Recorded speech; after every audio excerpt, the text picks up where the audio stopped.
हर हर महादेव दोस्तों, आप सभी का मेरे इस YouTube चैनल में हार्दिक स्वागत है। प्रदोष व्रत भगवान शिव को समर्पित है। हर महीने में दो पक्षों की तिथियों में एक कृष्ण पक्ष की और शुक्ल पक्ष की त्रयोदशी तिथि के दिन प्रदोष व्रत किया जाता है। जिस वार को ये प्रदोष व्रत पड़ता है उसी के नाम से प्रदोष व्रत को जाना जाता है।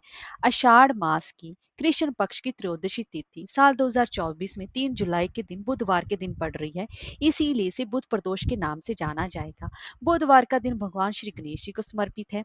तो ऐसे में भगवान शिव के साथ साथ इस दिन भगवान श्री गणेश जी की विधि विधान पूजा उपासना करने से जहां धन वैभव सुख संपत्ति की प्राप्ति होती है, वहीं पर बुद्धि की भी प्राप्ति होती है। तो दोस्तों, आज की इस वीडियो में हम जानेंगे कि साल 2024 में आषाढ़ मास के कृष्ण पक्ष के प्रदोष व्रत कब है, पूजा का मुहूर्त क्या रहेगा, पूजा विधि क्या रहेगी और इस दिन कौन सा खास महाउपाय करना चाहिए। और इसी के साथ साथ मैं आपको बुध प्रदोष व्रत की व्रत कथा का भी रसपान कराने जा रही हूँ। तो चलिए वीडियो शुरू करते हैं।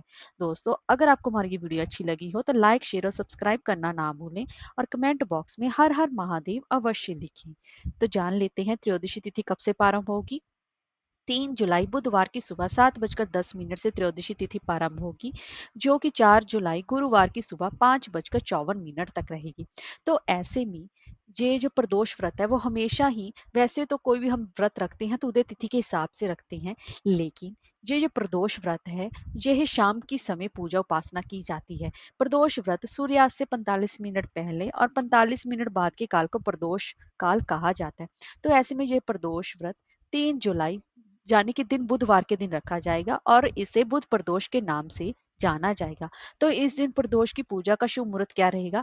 शाम के 7:23 से लेकर रात के 9:24 तक रहेगा। उस दौरान आपको पूजा उपासना कर लेनी चाहिए, क्योंकि इस समय भगवान शिव प्रसन्न मुद्रा में होते हैं। तो अब जान लेते हैं प्रदोष काल के प्रदोष व्रत के दिन उसकी पूजा विधि के बारे में। प्रदोष व्रत के दिन सुबह आपको ब्रह्म मुहूर्त में जल्दी उठना चाहिए और उसके बाद आपको गंगा जल मिले युक्त पानी से स्नान करना चाहिए और साफ सुथरे वस्त्र धारण करके आपको अपने घर के पूजा रूम में आना चाहिए। तो वहां पर भगवान शिव की प्रतिमा को स्थापित करना चाहिए और उनकी विशेष रूप से पूजा उपासना करके एक खंड घी का दीपक जलाना चाहिए और अपने प्रदोष व्रत का संकल्प लेना चाहिए, क्योंकि इस व्रत में भी कार्तिक के व्रत की तरह अन्न का सेवन नहीं किया जाता।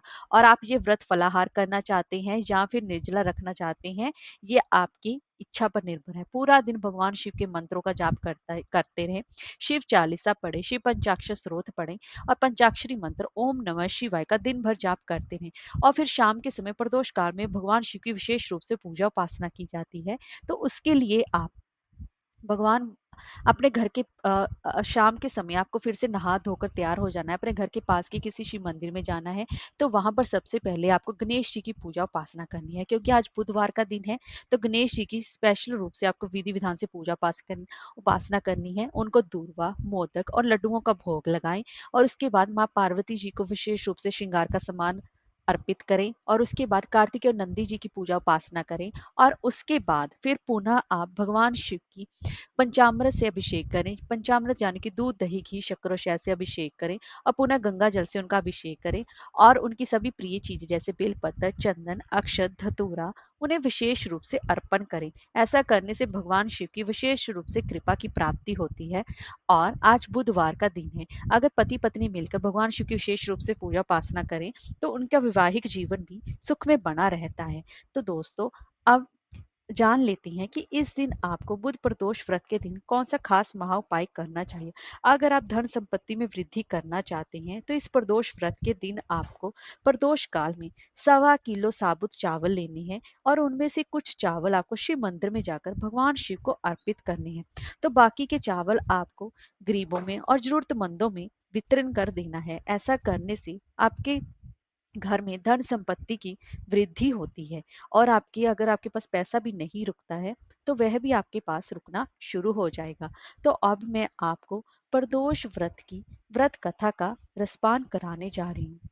श्री सूत जी ने कहा कि बुद्ध त्रयोदशी प्रदोष व्रत करने से सभी सर्व मनोकामनाएं पूर्ण होती हैं और प्रदोष काल में भगवान श्री हरि जी की विशेष रूप से पूजा उपासना की जाती है।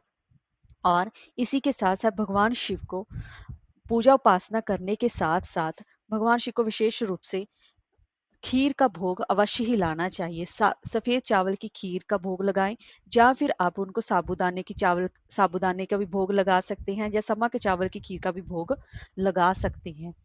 तो ऐसा करने से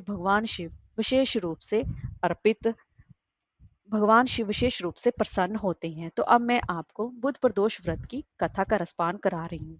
बुध प्रदोष व्रत के दिन एक पुरुष का नया नया विवाह हुआ था, और विवाह के 2 दिनों के बाद ही उसकी पत्नी मायके चली गई। कुछ दिनों के बाद वह पुरुष अपनी पत्नी को लेने उसके यहाँ पर गया। बुधवार को जब वह अपनी पत्नी के साथ लौटने लगा, तो ससुराल पक्ष ने उसे रोकने का प्रयत्न किया कि विदाई के लिए बुधवार शुभ नहीं होता, लेकिन वह नहीं माना और पत्नी के साथ चल पड़ा। नगर के बाहर पहुंचने पर पत्नी को प्यास लगी। पुरुष लोटा लेकर पानी की तलाश में चल पड़ा। पत्नी एक पेड़ के नीचे बैठ गई। थोड़ी देर बाद पुरुष पानी लेकर वापस लौटा। तब उसने देखा कि उसकी पत्नी किसी के साथ हंस हंसकर बातें कर रही है और उसके लोटे से पानी भी पी रही है। तो उसको क्रोध आ गया। वह निकट पहुंचा तो उसके आश्रय का कोई ठिकाना न रहा, क्योंकि उस आदमी की सूरत उसी की ही जैसी थी, उसका हम शक्ल था। अब पत्नी भी सोच में पड़ गई। दोनों ही पुरुष झगड़ने लगे, तो वहीं पर भीड़ इकट्ठी हो गई। सिपाही आ गए। हम शक्ल आदमियों को देखकर वह भी आश्चर्य में पड़ गए। उन्होंने उस स्त्री से पूछा कि उसका पति कौन है, तो वह चुप हो गई। तब वह पुरुष शंकर भगवान से प्रार्थना करने लगा कि हे भगवान, आप हमारी रक्षा करें। मुझसे ये बहुत बड़ी भूल हुई है कि मैंने सास ससुर की बात नहीं मानी और बुधवार को पत्नी को विदा करा लिया, और मैं अब आज के बाद भविष्य में ऐसा कदापि नहीं करूंगा। जैसे ही उसकी प्रार्थना पूरी हुई, दूसरा पुरुष अंतर ध्यान हो गया और पति पत्नी सकुशल अपने घर वापस आ गए।